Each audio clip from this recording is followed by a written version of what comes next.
ಎಲ್ರಿಗೂ ನಮಸ್ಕಾರ. ಮೊದಲನೇದಾಗಿ ಒಂದು ಚಿಕ್ಕ ಕ್ಲಾರಿಫಿಕೇಶನ್ ಕೊಟ್ಬಿಡ್ತೀನಿ.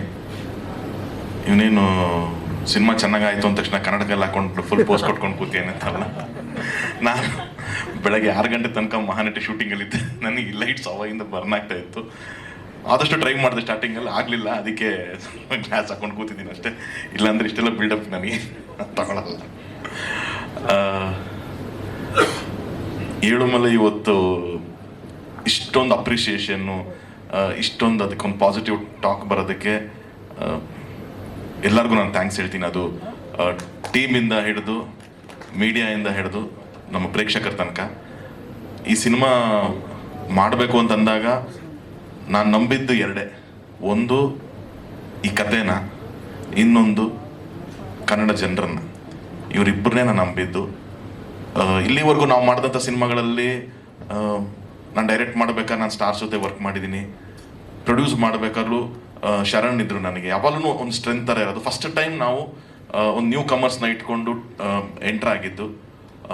ಅವಾಗ ಕೂಡ ನನಗೆ ಅನಿಸಿದ್ದು ಒಂದೇ, ಒಳ್ಳೆ ಕತೆ, ಒಳ್ಳೆ ಕಾಂಟೆಂಟ್ ಇತ್ತು ಅಂತಂದರೆ ಕನ್ನಡದಲ್ಲಿ ಖಂಡಿತವಾಗ್ಲೂ ತುಂಬ ಚೆನ್ನಾಗಿ ರಿಸೀವ್ ಮಾಡ್ತಾರೆ. ಯಾವತ್ತೂ ಅದನ್ನು ಡಿಸಪಾಯಿಂಟ್ ಮಾಡಿಲ್ಲ ಅಂತ ಅಂದ್ಬಿಟ್ಟು ಇಲ್ಲಿ ಮತ್ತೆ ಅದು ನನಗೆ ಪ್ರೂವ್ ಆಗುತ್ತೆ.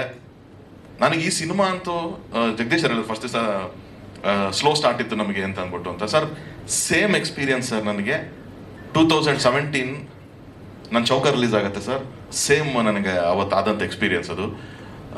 ತುಂಬ ಸ್ಲೋ ಸ್ಟಾರ್ಟ್. ಅಲ್ಲೂ 4 ಜನ ಹೀರೋಗಳಿದ್ರು. ಬಟ್ ಅವತ್ತಿಗೆ ಅವ್ರು 4 ಜನದ್ದು ಅಷ್ಟು ಪೊಟೆನ್ಷಿಯಲ್ ಆಗಿ ಒಂದು ಕೆರಿಯರ್ ಇರಲಿಲ್ಲ ಅವ್ರಿಗೆ. ಪಾಪ ದೇವರ್ also in a very low phase, 4 ಜನ ಹೀರೋಗಳದನ್ನು. ಸೊ ಎಲ್ಲ ಆ ಥರದೊಂದು ಟೈಮಲ್ಲೇ ಶುರುವಾಗಿದ್ದು ಚೌಕ. ಫ್ರೈಡೇ ಎಲ್ಲ ಕಡೆನೂ ತುಂಬ ಸ್ಮಾಲ್ ಓಪನಿಂಗ್ ಆಗಿದೆ ಇದು ಅನ್ನೋ ಥರನೇ ಇತ್ತು. ಶನಿವಾರ ಮಧ್ಯಾಹ್ನಕ್ಕೆ ಸ್ವಲ್ಪ ಅದು ಪಿಕಪ್ ಆಗ್ತಾ ಹೋಗುತ್ತೆ. ಭಾನುವಾರ ಬೆಳಗ್ಗೆಗೆ ನಾನು ಫಸ್ಟ್ ಒಂದು ಗಾಯತ್ರಿ ಥಿಯೇಟ್ರಲ್ಲಿ ಹೌಸ್ಫುಲ್ ಬೋರ್ಡ್ ಅಂತ ಮಾರ್ನಿಂಗ್ ಶೋ ಬಂತು ಅಂತ ನನಗೆ ಇದು ಗಾಯತ್ರಿ ಥಿಯೇಟರ್ನಲ್ಲಿ ಫಸ್ಟ್ ಹೌಸ್ಫುಲ್ ಬೋರ್ಡ್ ಬರುತ್ತೆ ನನಗೆ. ಯೋಗಿ ಬೈ ಅವರು ಫಸ್ಟು ಹೌಸ್ಫುಲ್ ಬೋರ್ಡ್ ಕಣೋ ಗಾಯತ್ರಿ ಥಿಯೇಟ್ರಲ್ಲಿ ಅಂತ ಹೇಳ್ತಾರೆ. ನನಗೆ ಅಲ್ಲಿ ಸ್ವಲ್ಪ ಒಂದು ಖುಷಿ ಆಗುತ್ತೆ. ಅಲ್ಲಿಂದ ಅವತ್ತಿನ ಟೈಮ್ ಥಿಯೇಟರ್ ಸೆಟಪ್ಪಿಗೆ ನಮಗೆ ಒಂದು ಭಾನುವಾರಕ್ಕೆ ಒಂದು 70 ಕಡೆ ಹೌಸ್ಫುಲ್ ಬೋರ್ಡ್ ಬೀಳುತ್ತೆ. ಅಲ್ಲಿಂದ ಶುರುವಾಗಿದ್ದ ರನ್ನು ಆ ಸಿನಿಮಾ 125 ದಿನಗಳ ಕಾಲ ಅದೇ ಥರದ ಒಂದು ಎನರ್ಜಿನಲ್ಲಿ, ಅದೇ ಥರದ ಒಂದು ಪಾಸಿಟಿವಿಟಿನಲ್ಲಿ ಯಾವತ್ತೂ ಡ್ರಾಪ್ ಆಗದೆ ಒಂದು ಸ್ಟಡಿಯಾಗಿ ಒಂದು ಸಿನಿಮಾ ಹೋಯಿತು. ಅದೇ ಸೇಮ್ ಎಕ್ಸ್ಪೀರಿಯನ್ಸ್ ನನಗೆ ಇಲ್ಲೂ ಆಗಿದ್ದು. ನನಗೆ ಶೋ ಟು ಶೋ ಅದು ಇನ್ಕ್ರೀಸ್ ಆಗ್ತಾ ಒಂದು ರೇಂಜ್ಗೆ ಆಗೋಯ್ತು ನನಗೆ. ನಮ್ಮ ಗುರು ಶಿಷ್ಯರು ನಾನು ಜನೇಶ್ ಮಾಡಿದಾಗಲೂ ನಮ್ಗೆ ಒಳ್ಳೆ ರಿವ್ಯೂಸ್ ಬಂದಿದೆ. ನಾನು ಚೌಕ ಮಾಡಿದಾಗ, ನಾವು ಯಾವ ಸಿನಿಮಾ ಮಾಡಿದಾಗಲೂ ಚೆನ್ನಾಗಿದೆ ಅಂತ ಅಪ್ರಿಷಿಯೇಷನ್ ಬಂದಿದೆ ನಮಗೆ. ಬಟ್ ಈ ಸಿನಿಮಾಗೆ ಬಂದಂಥ ಒಂದು ಅಪ್ರಿಷಿಯೇಷನ್ನು, ಈ ಸಿನಿಮಾಗಳಿಗೆ ಬಂದಂಥ ಒಂದು ರಿವ್ಯೂಸು, ರೈಟಪ್ಸು ಒಂದೊಂದು ಪೇಜ್ ಗಟ್ಟಲೆ ಬರೆದಿದ್ದಾರೆ ಸೋಷಿಯಲ್ ಮೀಡಿಯಾಗಳಲ್ಲಿ. ಯಾರು ಅಂತಲೇ ಗೊತ್ತಿರಲ್ಲ ನಮಗೆ. ನಮ್ಮನ್ನು ಟ್ಯಾಗ್ ಮಾಡಿ ಅಷ್ಟು ಬರ್ದಿದ್ದಾರೆ. ಅವ್ರು ಸ್ಟೇಟಸ್ಗಳು ಹಾಕೋಬೇಕಾರೆ ಇದು ಏನಾಯಿತು ಅಂತಂದರೆ ನಾವು ಫಸ್ಟಿಂದ ಹೇಳ್ತಿದ್ವಿ, ನಾನು ಪ್ರಮೋಷನ್ಸ್ ಮಾಡ್ಬೇಕಾದ್ರೆ ಏನೇನು ಮಾಡೋಣ, ಫುಲ್ ಟೀಮೆಲ್ಲ ಕೂರಿಸ್ಕೊಂಡು ಪ್ರಮೋಷನ್ಸ್ ಹಿಂಗೆ ಮಾಡ್ಬೇಕು ಹಂಗೆ ಮಾಡಬೇಕು ಅಂತ. ಬಟ್ ನಾನು ಅಂದೆ, ಅಪ್ಪ ಈ ಸತಿ ಹಂಗೆ ಬೇಡ. ಇವಾಗ ಜನ ತುಂಬ ಇಂಟೆಲಿಜೆಂಟ್ ಆಗಿದ್ದಾರೆ. ನಿಮಗೆ ನೀವು ಏನು ಪ್ರಮೋಷನ್ ಮಾಡಿದ್ರು ಅದು ಬರೀ ಸಿನಿಮಾ ಈ ಥರ ಇದೆ ಅನ್ನೋದಕ್ಕಷ್ಟೇ ಅದು ಇನ್ಫಾರ್ಮೇಷನ್ ಆಗುತ್ತೆ ಹೊರತು ಇನ್ಯಾವುದೂ ಅಲ್ಲ. ಅಥವಾ ಡೇಟ್ ಹೇಳೋದಕ್ಕೆ ನಮಗೆ ಪ್ರಮೋಷನ್ ಯೂಸ್ ಮಾಡಬೇಕು. ಇವತ್ತು ಮೊದಲಾದರೆ ನಾವು TV ಮುಖಾಂತರ ಏನೋ ಹೇಳ್ತಿದ್ವಿ, ಅಥವಾ ಟ್ರೋಲ್ ಪೇಜಸ್ ಈ ಥರದ್ದು ಎಲ್ಲ ಯೂಸ್ ಮಾಡ್ತಿದ್ವಿ. ಜನ ಇವಾಗ ಅದು ಯಾವುದನ್ನು ತಲೆ ಕೆಡಿಸ್ಕೊಳ್ಳಲ್ಲ. ಅವ್ರು ನಂಬುತ್ತಾ ಇರೋದು ಒಂದೇ, ಸಿನಿಮಾ ನೋಡಿದವನೇ ಸಿನಿಮಾ ಬಗ್ಗೆ ಮಾತಾಡಬೇಕು.